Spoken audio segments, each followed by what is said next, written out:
Vì số phụng mai bằng ổn đó nia bà ngày nay nhung miên video mấy tại tuần nắng ca bằng pin chuyện này tha đã biện chuyện tam online để luôn ấy nhé nè đã bay có mọi bóng ôn trên IP về đi rong cham du là về đại bóng ôn từ đó còn lại đại bóng ôn thử vô làm từ làng chia nè chẳng vì thi nghe nghe xua xua mảnh tén trong đánh chẳng phê và lía hơi có đôi chia trong chẳng thà vì cam phòng tài hơi xem mẹp video mùi ní nhung sân khâm tha vùng mày bóng ổn trôi chất hơi cũng tay chui xe video này hay nhung mình một thoáng và sân chơi kịch tha video ní viên nhỏ cho vùng mày bóng ổn ở địa bàn chẳng là mọi bóng ổn từng từng rong chăm chú từ tam đàn video cho nhung ở ní vì đặc biệt đại dương một bình bịa hơi dương thử phơi ấy bắt to tiết bắt to bây giờ một bình bịa rồi hơi bóng ổn á bà ta ba chia từ 4 គឺបងប្អូនគ្រាន់តែចូលទៅកាន់ website techinspection.mpwt.go.kh នោះវានឹងបង្ហាញផ្ទៃបែបនេះសម្រាប់បងប្អូនដែលអត់ទាន់បានបង្កើតបងប្អូនបង្កើតចុះឈ្មោះមួយទៅហើយសម្រាប់ខ្ញុំបានចុះឈ្មោះរួចហើយខ្ញុំបានបង្កើត account រួចហើយអញ្ចឹងខ្ញុំគ្រាន់តែបញ្ចូលលេខទូរស័ព្ទហើយនិង password គឺខ្ញុំអាចធ្វើការដំណើរការបានហើយបងប្អូនបាទហើយនេះគឺជាផ្ទាំងបន្ទាប់ពីយើង login ចូលអញ្ចឹងក្នុងហ្នឹងវាមានបាទកន្លែងដែលមានពាក្យថាដាក់ពាក្យអញ្ចឹងកន្លែងដាក់ពាក្យបន្ទាប់មកបងប្អូនគ្រាន់តែចូលទៅរើសប្រភេទសាក់លេខឧទាហរណ៍ថាសាក់លេខភ្នំពេញបាទយើងរើសភ្នំពេញមកហើយយើងលាក់លេខយើងប្រហែលបាទ2បាទនេះឧទាហរណ៍របស់ខ្ញុំចាក់ស្ដែងគឺ 2BU បាទសាក់លេខគឺ9042បងប្អូនបាទហើយបន្តមកទៀតចំណុចខាងក្រោមហ្នឹងគឺបងប្អូនគ្រាន់តែបញ្ចូលលេខតួបងប្អូនលេខតួឬក៏លេខសាក់ស៊ីដែលមាននៅក្នុងកាតគ្រីហ្នឹងបងប្អូនចឹងនៅពេលដែលបងប្អូនបញ្ចូលបងប្អូនត្រូវទៀងទាត់ជាមួយកាតគ្រីថាតាឡានមួយណាដែលយើងចង់បំពេញពាក្យដាក់ចូលទៅក្នុងហ្នឹងអញ្ចឹងបងប្អូនអាចមើលទៅលើកាតគ្រីរបស់យើងបានអញ្ចឹងនៅហ្នឹងគឺគេដាក់លេខតួអញ្ចឹងនៅពេលដែលបងប្អូនមានបងប្អូនគ្រាន់តែបញ្ចូលលេខតួចូលទៅក្នុងហ្នឹងទៅវារួចជាការស្រេចហើយបងប្អូនបាទហើយបន្ទាប់ពីយើងដាក់បំពេញលេខតួរួចហើយបងប្អូនហើយផ្នែកខាងក្រោមគឺជាឈ្មោះម្ចាស់កម្មសិទ្ធិអញ្ចឹងសម្រាប់ឈ្មោះម្ចាស់កម្មសិទ្ធិគឺគេបញ្ចូលជាភាសាអង់គ្លេសបងប្អូនអញ្ចឹងភាសាខ្មែរអត់ស្គាល់ទេអញ្ចឹងគេនឹងបញ្ចូលជាភាសាអង់គ្លេសបន្តមកទៀតយើងធ្វើការបំពេញទៅលើថ្ងៃខែដែលបានចេញបានដំបូងណាហើយសម្រាប់ថ្ងៃខែនឹងផងដែរបងប្អូនអាចទៅមើលកាតគ្រីនៅក្រោម QR code បងប្អូននឹងមើលឃើញថ្ងៃខែដែលគេបាន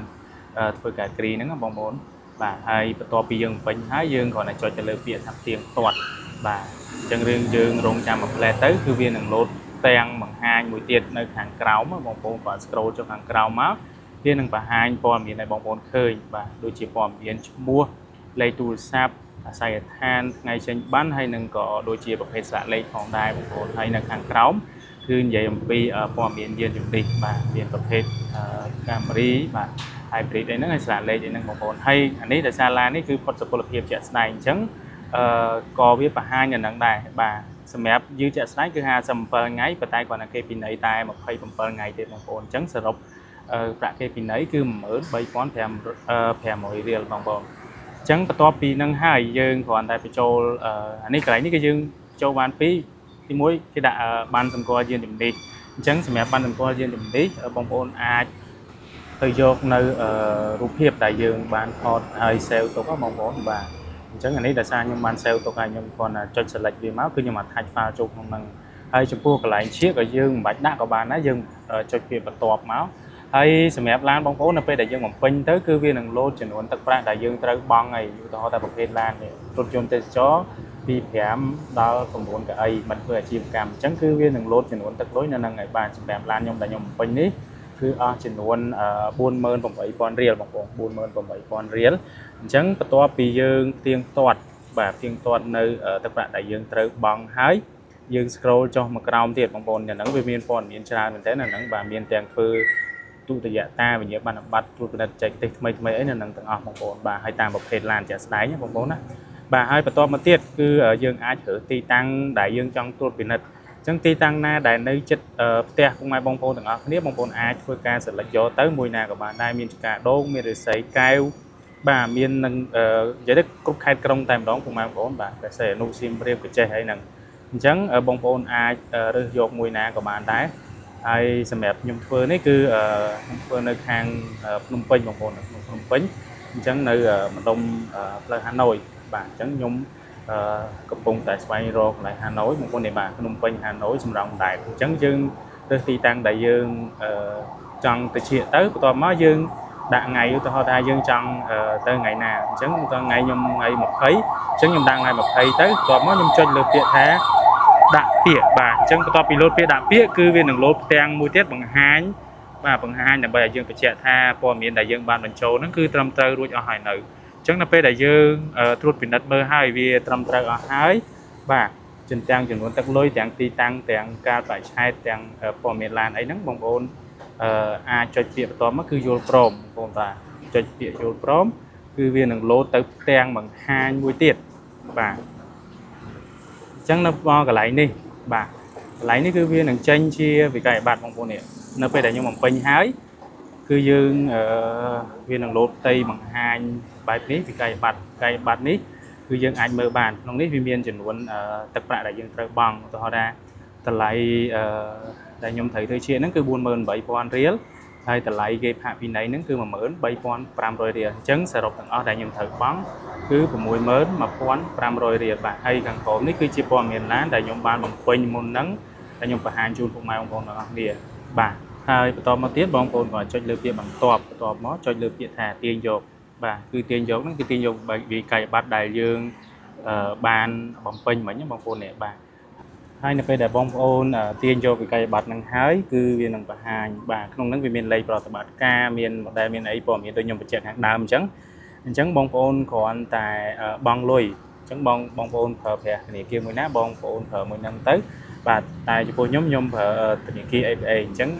គ្រាន់តែយើងទូទាត់តាម ABA អញ្ចឹងពេលយើងទូទាត់នៅ ABA យើងអាចជ្រើសរើសមុខងារសេវាសាធារណៈទៅហើយយើងបញ្ចូលលេខប្រតិបត្តិការក្នុងហ្នឹងគឺវានឹងលោតបង្ហាញ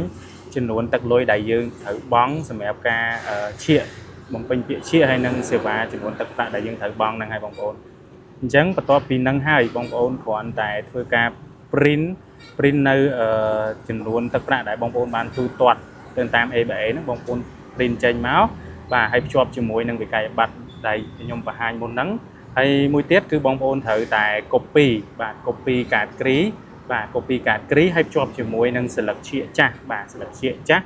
នៅពេលដែលបងប្អូនទៅដល់កន្លែងឈៀកគឺបងប្អូនមិនបាច់ចាំទៅធ្វើសេវាឯកសារធ្វើអីម្ដងទៀតទេបងប្អូនគ្រាន់តែថាបងប្អូនរៀបចំឯកសារមួយសេតរួចហើយបងប្អូនគ្រាន់តែទៅដល់ទីតាំងបងប្អូនជិះចូលកន្លែងឈៀកយកតែម្ដងបាទអញ្ចឹងងាយស្រួលមែនតើអញ្ចឹងបងប្អូនអត់ចាំបាច់ចំណាយពេលយូរទេគ្រាន់តែទៅដល់កន្លែងឈៀកគឺជិះចូលកន្លែងឈៀកតែម្ដងបងប្អូនបាទអញ្ចឹងបានខ្ញុំនិយាយថាចំណេញទាំងពេលវេលាក៏ដូចជាចំណេញទាំងថវិកាផងដែរបាទអញ្ចឹងសម្រាប់ការបង្ហាញខ្ញុំថ្ងៃនេះមានតែប៉ុណ្្នឹងទេអញ្ចឹងបើសិនជាបងប្អូនមានចម្ងល់អីផ្សេងនៅមិនទាន់យល់ហើយនឹងសពេចសពិលបងប្អូនអាចឆាតសួរ